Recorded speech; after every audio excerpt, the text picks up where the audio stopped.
وَإِذَا تُتْلَى عَلَيْهِمْ آيَاتُنَا بَيِّنَاتٍ قَالَ الَّذِينَ لَا يَرْجُونَ لِقَاءَنَا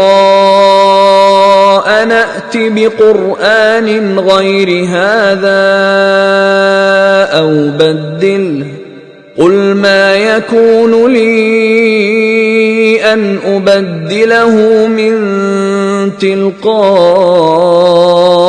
نَفْسِي إِنْ أَتَّبِعُ إِلَّا مَا يُوحَى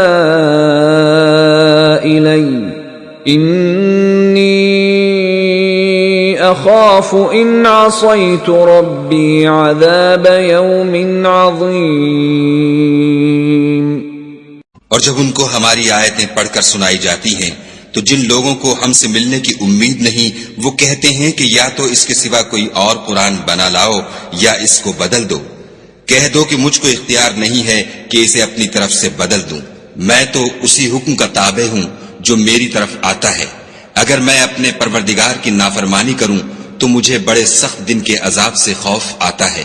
قل لو شاء الله ما تلوته عليكم ولا أدراكم به فقد لبثت فيكم عمرا من قبله أفلا تعقلون۔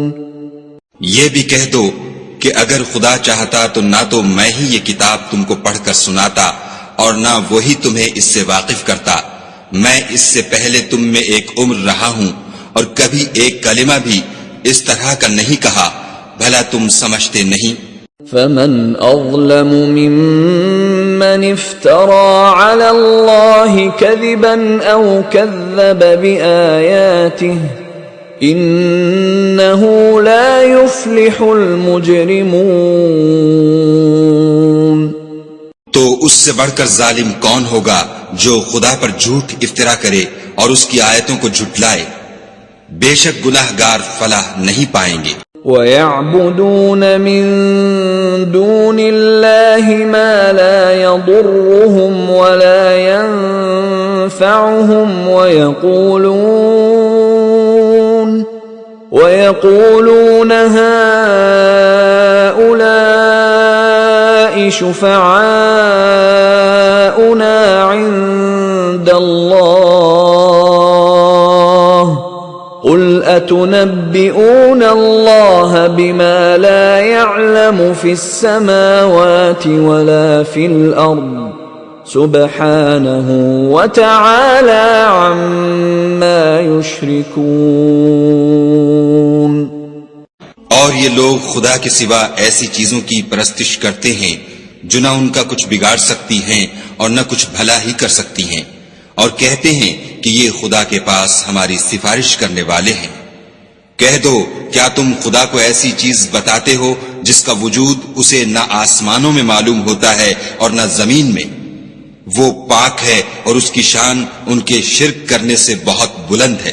وَمَا كَانَ النَّاسُ إِلَّا أُمَّةً وَاحِدَةً فَاخْتَلَفُوا وَلَوْلَا كَلِمَةٌ سَبَقَتْ مِنْ رَبِّكَ لَقُضِيَ بَيْنَهُمْ فِيمَا فِيهِ يَخْتَلِفُونَ۔ اور سب لوگ پہلے ایک ہی امت یعنی ایک ہی ملت پر تھے، پھر جدا جدا ہو گئے، اور اگر ایک بات جو تمہارے پروردگار کی طرف سے پہلے ہو چکی ہے نہ ہوتی تو جن باتوں میں وہ اختلاف کرتے ہیں ان میں فیصلہ کر دیا جاتا۔ وَيَقُولُونَ لَوْلَا أُنزِلَ عَلَيْهِ آيَةٌ مِّن رَّبِّهِ فَقُلْ إِنَّمَا الْغَيْبُ لِلَّهِ فَانتَظِرُوا إِنِّي مَعَكُمْ مِنَ الْمُنتَظِرِينَ۔ اور کہتے ہیں کہ اس پر اس کے پروردگار کی طرف سے کوئی نشانی کیوں نازل نہیں ہوئی؟ کہہ دو کہ غیب کا علم تو خدا ہی کو ہے، سو تم انتظار کرو، میں بھی تمہارے ساتھ انتظار کرتا ہوں۔